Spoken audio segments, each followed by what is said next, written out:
Salut à tous et bienvenue sur SensiH. Aujourd'hui, je ne vous fais pas de revue, je voulais juste vous parler un petit peu de choses qui me passaient par la tête, sont des pensées en fait, parler de certains petits trucs que j'ai notés durant ces dernières semaines. Donc tout d'abord, je voudrais remercier tous les gens qui sont abonnés à la chaîne, même si c'est pas une grosse chaîne, hein, on est j'ai moins de 300 abonnés sur la chaîne, mais c'est une chaîne dont je ne fais aucune promotion, je le dis nulle part. Donc en fait, les gens qui trouvent la chaîne, c'est un peu par hasard sur des recherches, quand ils tapent des recherches YouTube, ou alors quand ils voient les commentaires que je fais sur les vidéos ou d'Olivier ou de Bilo, deux très bons gars que j'apprécie particulièrement. Merci à vous tous, on est moins de 300, mais je suis vraiment content de cette sorte d'amitié qui est entre les gens, parce qu'on se parle beaucoup, on se donne des conseils, j'apprends énormément avec ces gens-là. Et bon, je réponds à tous les commentaires, j'essaye, hein, j'en profite parce qu'il n'y a pas trop de monde, on est moins de 300, donc j'essaie de répondre à tous les commentaires. Et j'avoue que j'ai commencé à tisser quelques liens avec des personnes que j'apprécie énormément. Donc merci à vous tous. Donc je regardais ce matin les données de la chaîne, ce que je fais jamais, j'ai jamais fait quasiment. Et j'ai vu qu'en fait depuis l'ouverture de la chaîne, il y a 4 mois et demi, je crois que la première vidéo que j'ai fait c'était le 16 avril de cette année, donc ça fait 4 mois et demi, il y a quasiment 19 000 vues sur les vidéos que j'ai faites, donc j'étais un peu surpris. Bon, c'est bien quelque part, ça me fait plaisir, hein, mais pour une chaîne qui ne fait pas de promotion, c'est bien, moi je suis content, j'ai fait ça pour m'amuser, par passion, donc je vais continuer comme j'ai commencé, toujours avec la même optique. Je suis pas quelqu'un qui cherche à faire de l'argent ou voilà, des trucs comme ça. Donc moi, c'est par pure passion que je le fais et je continuerai toujours comme ça, même si il y a plus d'abonnés à l'avenir, ce sera toujours pareil et je serai toujours le même. Merci à vous tous. Et donc voilà, 4 mois et demi, c'est bien. C'est un petit bilan que je voulais faire. Et je voulais aussi vous parler de certains trucs. On a parlé avec Bilo. Bilo a fait la revue hier du Dior Elixir. Donc j'ai eu la chance de l'essayer il y a 3 jours. 3-4 jours à Central Festival à Phuket. Quand j'ai été pour l'essayer, ils l'avaient pas mis en rayon, ils m'ont dit revenez dans 1 heure, on va le mettre. Donc j'ai attendu un peu, je me suis baladé et donc j'ai essayé ce Dior Soleil Elixir qui est très très bon. Honnêtement, c'est un très très beau parfum, même si comme Bilo le disait dans sa revue, c'est un parfum qui aurait pu être en dehors de la ligne sauvage, dans la mesure où comme je lui disais, moi j'ai eu du mal au départ, quand je l'ai vaporisé, je me suis dit mais où est l'ADN sauvage, la colonne vertébrale, je ne trouvais pas. Et quand ça développe un peu, on commence à l'apercevoir en fait. Et donc il a l'ADN sauvage, mais c'est vrai que ça aurait pu être un parfum qui aurait été d'un nom autre que sauvage, ça n'aurait pas choqué parce que il y a des parfums qui n'ont pas les mêmes noms des mêmes marques, mais qui ont quand même une ADN commune et ça aurait pu être le cas. Maintenant, ils ont voulu surfer sur la vague sauvage, ce qui est totalement légitime, hein. Et donc, j'espère que ce parfum marchera pour Dior. Et comme on le disait avec Bilo, le problème c'est quand même le prix, quoi. Le prix est très élevé, c'est des bouteilles de 60 ml, quand vous l'avez dans la main, c'est ridicule, quoi. On dirait je sais pas, regardez, ça fait 70 ml, quoi. Ça fait tout petit dans la main. L'autre, elle fait 60, quoi. C'est vraiment petit et c'est assez cher pour 60 ml de parfum, même si la qualité est très très bonne. Attention, la qualité est au-dessus des autres sauvages de la ligne, c'est indéniable. Comme Dior le disait, ils ont utilisé des matières premières assez chères pour faire cette fragrance et ça se sent au niveau de la qualité. Les performances, rien à signaler, très très bonne performance, excellente. J'ai un ami à moi qui a acheté une bouteille, là, il m'a dit qu'il a vaporisé sur sa main, et, après 20 heures il sentait encore un tout petit peu, pas comme au départ, mais encore un petit peu après 20 heures on le sentait. Donc on peut facilement penser que cette fragrance va performer très bien, au moins 10-12 heures minimum. Je pense que c'est le minimum pour cette fragrance. La projection SIH, moi je l'ai essayé qu'une fois sur ma main, mais je sentais qu'en bougeant, ça, vous voyez, on le sentait bien dans l'air, quoi. Donc honnêtement, très très bonne performance, grosse qualité. Le problème, c'est le prix, quoi. Le prix il est cher et le plus gros problème qu'il va y avoir, c'est que Dior, même chez les discounters, Dior n'est jamais vraiment discounté, hein. Vous n'allez jamais trouver une bouteille de Dior à la moitié du prix, du prix au détail, qu'il est sorti au départ, hein. C'est pas possible, quoi. Il y a 3 marques où vous avez beaucoup de mal à avoir des bons prix, c'est Dior, Chanel et Yves Saint Laurent. Ce sont les 3 marques qui sont un peu top designers, donc c'est compliqué d'avoir des bons prix sur ces marques-là. Ça descendra probablement un petit peu, peut-être qu'il y aura des promotions à Noël, allez savoir, donc il faudra peut-être en profiter. N'espérez pas avoir une bouteille d'élixir à 60 €, à mon avis, c'est même pas en rêve, quoi. Donc le prix est élevé, la qualité est là, évidemment, hein. Et comme disait Bilo, quand on est habitué au parfum de niche, c'est un parfum qui va paraître anodin. Pas anodin, mais il a une très bonne qualité, on peut le voir, hein. Mais qui ne vaudra pas le coup, en fait. Mais pour les gens qui sont plus habitués aux designers, c'est vrai que ça fait quand même top designer. On peut laisser paraître que ça va se rapprocher d'une qualité de niche. Ce qui n'est pas faux, hein, en fait, hein. C'est un parfum d'une grande qualité qui a des bonnes performances. Donc bonne chance à Dior pour le vendre. Moi j'attends quelques mois pour voir les ventes, comment ça se passe, mais je suis un peu sceptique.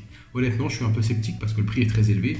Donc voilà, c'est un peu ce que je pense de Dior Elixir, qui m'a rappelé, comme j'ai précisé, de temps à autre, j'avais des bouffées, des nuances de Oud for Greatness, de Initio. Et il y a quelqu'un sur la vidéo de Bilo qui a Jean-Jacques, qui est quelqu'un de particulier, Jean-Jacques quand même, hein. Il est... voilà, c'est un petit peu un professeur, hein. Donc moi je l'aime bien, mais des fois les commentaires, bon, on passe, hein.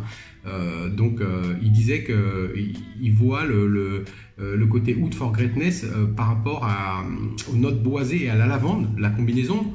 Moi je pense que c'est plus la combinaison lavande, noix de muscade, en fait. Après, comme je le disais, il y a certaines personnes, j'ai lu que certaines personnes trouvaient qu'il y avait des vibes de Dior Fahrenheit.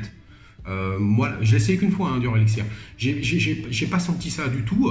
Alors peut-être que j'ai pas eu le temps de bien l'étudier, mais peut-être qu'à la prochaine fois je le sentirai. Mais il y a quelques personnes qui ont effectivement mentionné Dior Fahrenheit.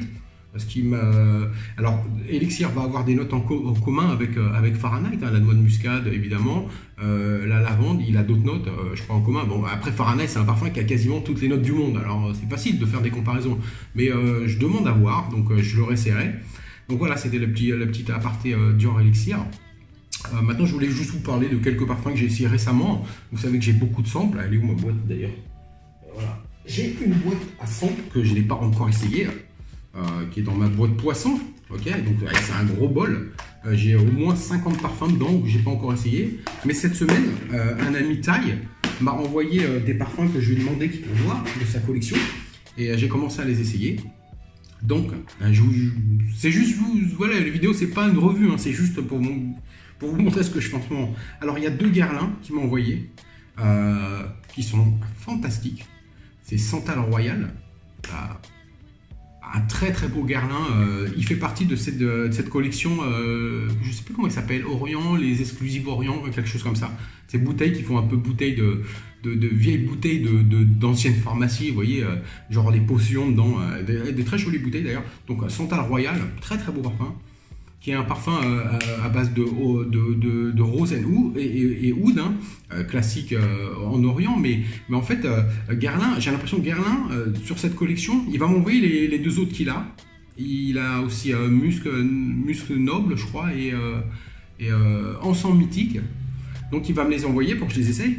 Et j'ai l'impression que Guerlain a trouvé la balance entre Orient et Occident. Vraiment, c'est un mix de 2 mondes en fait. Okay, et sur les 2 parfums que j'ai sentis, j'ai eu la nette impression qu'ils avaient trouvé le parfait équilibre entre les deux, ces 2 mondes en fait, hein, différents, hein, évidemment au niveau des parfums. Et le deuxième, c'est la même collection, c'est Cuir Intense.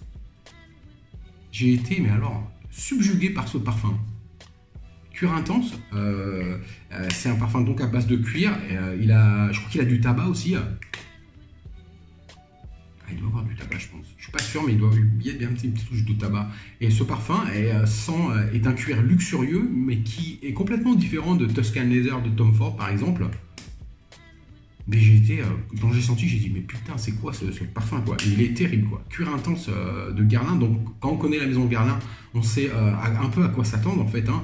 On sait que ça va toujours être de la bonne qualité. Les parfums Guerlain, même, je veux dire, les parfums Guerlain, même de les qualités designer, comme Héritage ou, je sais pas moi, l'Instant ou alors Guerlain Vétiver, ce sont des parfums qui sont en haut de la pyramide des designers. Hein.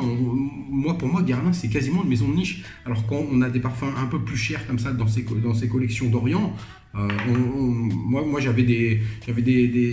j'espérais beaucoup et j'ai vraiment pas été déçu. J'attends les 2 prochains, ils vont arriver. Donc je suis vraiment excité. Ces parfums, enfin ici en Thaïlande, c'est des parfums qu'on trouve à peu près 80-85 € les bouteilles de 125 ml. C'est un bon prix pour ces parfums et les performances sont fantastiques. Un cuir intense, oh là là, cuir intense, il dure au moins 10-12 heures sans problème. Ouf. Et le Sentail Royal, je pense que c'est ce parfum dont Olivier parle de temps en temps. Il trouve que c'est un parfum qui est très bien pour se retrouver soi-même. Je pense que c'est celui-là dont il parle. Il est vraiment super beau aussi. Hein.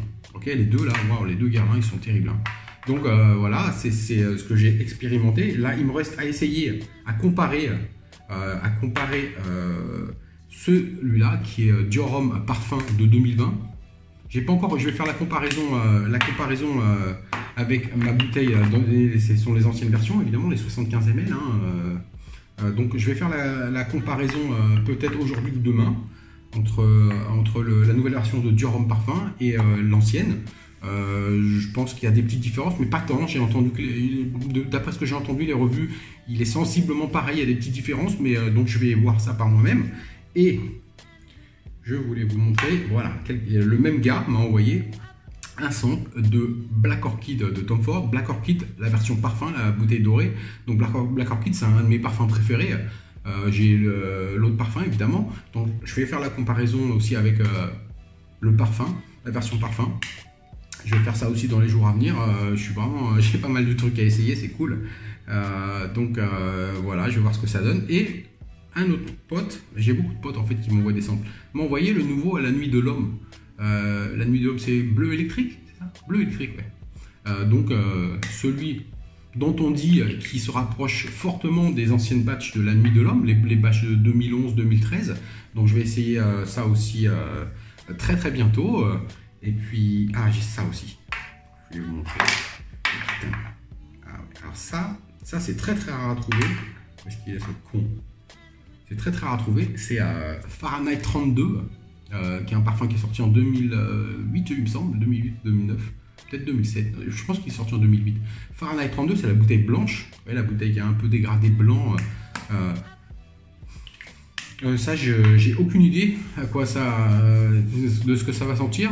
Je sais que c'est une des premières fragrances où le parfumeur a utilisé des fleurs blanches pour faire des fragrances pour hommes. La première, c'est Fleur du Mal de Jean-Paul Gaultier qui est sorti en 2007. Donc celui-là, je crois qu'il est sorti en 2008. Et apparemment, c'est la deuxième fragrance avec des fleurs blanches. Okay, donc on va voir ce que ça donne. Et dernier point où je voulais vous parler, c'est à propos des discontinuations. J'ai fait récemment une vidéo sur les discontinuations et je voulais juste vous dire que faut pas péter les plombs avec les discontinuations parce que là, ça devient des fois ça devient ridicule. Je vous ai dit que Acqua di Gio Profumo a été discontinué et Mugler Pure Havane, okay, que j'ai ici, ça c'est mon Pure Havane, parfum que j'adore. Et en fait, quand on en a parlé, le jour d'après, je me suis commandé 2 autres bouteilles en fait sur Origine Parfum, ou My Origin, le nouveau nom, et je les ai payés 55,23 € par bouteille, donc ça m'a fait 110,46 € pour les 2 bouteilles. Ça va être livré à un ami en France à moi qui va me les amener en Thaïlande quand il va pouvoir venir avec le Covid. Ça va être d'ici avant la fin de l'année, je pense. Mais donc il va m'amener ça. Je vais probablement en garder une, peut-être en vendre une, parce que là les prix vont monter. Ils vont monter fortement les prix de Pure Havane, c'est sûr. C'est quasiment le meilleur de la ligne. Et quand on voit les autres, comment ils ont grimpé en 1 an après discontinuation, c'est impressionnant. Okay, je vous donne un exemple. Celui-là, je l'ai acheté il y a 1 an. C'est Pure Tonka, il est discontinué. C'est un parfum de 2016. Il est discontinué et j'ai acheté il y a 1 an pour... comment j'ai payé ce parfum? J'ai dû le payer 60 €, je pense. 60-65 €. Et là, j'ai vu sur mon groupe de parfums Parce qu'en fait, en Thaïlande, je suis sur un groupe de parfums où il y a beaucoup d'amateurs de parfums et parallèlement, on a un marché. Sur le groupe de parfums, il y a 25 000 membres. On parle de parfums tous les jours. Et sur le marché, il y a 30 000 membres. Et ce sont des gens qui ont des grosses collections. On trouve de tout, des discontinués, des bouteilles partielles, des bouteilles neuves scellées, des testeurs. Donc ça vend H24, jour et nuit, tout le temps, ça vend, ça achète, ça vend, ça n'arrête pas en fait. Et j'ai vu quelqu'un qui a posté 3 bouteilles de Pure Tonka il y a 3 jours. C'était des bouteilles testeurs, ça c'est une bouteille qui était en boîte scellée. Hein. Il a posté 3 bouteilles de Pure Tonka testeurs qui étaient scellées, qui étaient pas scellées, mais qui avaient des boîtes blanches, qui étaient tout neufs. Hein. Et ils sont partis en moins de 3 minutes. Les 3 bouteilles, il les a vendues 135 € pièce. Un parfum que j'ai payé 2 fois moins cher il y a un an. Okay, 135 € pièce. Alors laissez-moi vous dire que Pure Havane, à mon avis, dans un an et demi, c'est un parfum, là je l'ai payé 55 €, c'est un parfum qui va valoir facilement 150 € dans un an et demi. Donc voilà, je vais en avoir 2 autres bouteilles. Peut-être que je vais les garder pour moi, je ne vais même pas les vendre. Donc les discontinuations, si vous aimez des parfums, achetez-les dès maintenant. N'attendez pas que ce soit discontinué. Ça c'est un peu dans la nature humaine en fait, d'attendre que voilà, quand les parfums sont disponibles, on s'en fout un peu, tu vois, on achète autre chose. Et dès qu'ils sont discontinués, on est tout de suite attiré, mais le problème c'est que les prix montent très vite. Et j'ai un dernier exemple à vous montrer, un exemple qui m'a choqué, c'est Acquadigio Essenza, ok. Ce parfum qui coûtait rien quand il était sur le marché, c'est un parfum qui me coûtait quoi, comme les Acquadigio, quoi, 50, 60 €, je sais pas. Et j'ai vu sur mon groupe de parfums, le groupe de vente, hier, il y a quelqu'un, c'est un beau parfum, mais bon, il y a quelqu'un qui a mis une bouteille neuve, scellée, donc pas ouverte, rien, hein, neuve, 75 ml, qui a vendu une bouteille à 233 €. Et quelqu'un l'a acheté. 233 €, alors que c'est un parfum qui coûtait 50-60 €. C'est 233 €. Bah tiens, je vais me parfumer avec, tiens. Nique ta mère, 233 €. Allez hop. C'est un beau parfum, mais ça vaut pas 233 €. Faut arrêter les conneries, quoi. Moi, 233 €, je préfère acheter un Tom Ford, un Kilian ou je sais pas, un Gershoff, quoi. 233 €, 75 ml d'essence. Faut arrêter, quoi. Le problème, c'est la demande, quoi. Il y a peu d'offres, il y a beaucoup de demandes, donc bah, forcément les prix s'envolent. Je pense que sur eBay, ce parfum est cher aussi. Ça doit être au moins dans les 150 € maintenant, minimum. Hein. Ok. Et bon, le dernier exemple que je vais vous montrer, qui est aberrant aussi, bah, c'est Gucci Envy, quoi. Gucci Envy, alors là c'est n'importe quoi. J'ai vu sur eBay, bouteille scellée neuve, minimum 430 €. 430 €. Ah, c'est un parfum par rapport à Essenza, voilà, comparer Envy et Essenza. Essenza, c'est un bon parfum, attention, hein. Mais celui-là, il est exceptionnel à côté de Essenza, quoi. Rien à voir, quoi. Rien à voir, c'est le jour et la nuit, quoi. C'est un plus vieux parfum, mais c'est quand même 430 € pour une boîte scellée. Et c'était le moins cher, hein. Ça allait jusqu'à 1000 € pour une boîte scellée. Donc c'est n'importe quoi. Les discontinuations, faites attention. Essayez d'acheter les parfums. Si vous les aimez, achetez-les maintenant. N'attendez pas que les prix doublent ou triplent parce que après ça fait mal au cul grave. Ok.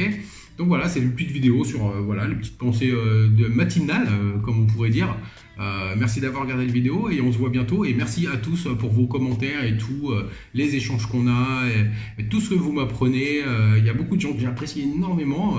Je kiffe quand j'ouvre YouTube sur mon téléphone et que je vois des notifications et des commentaires. Je kiffe parce que je sais que ça va parler parfum et j'adore ça. Donc je réponds à tout le monde, je fais mon maximum.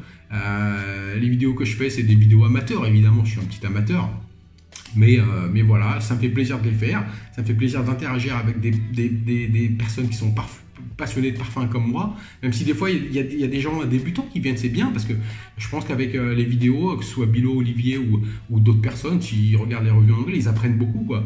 Et voilà, c'est bien, moi je suis content de faire partie de cette communauté. Et, merci à vous tous de nous supporter, que ce soit Bilo, Olivier, moi ou les autres, quoi. Ok, merci, à bientôt, ciao.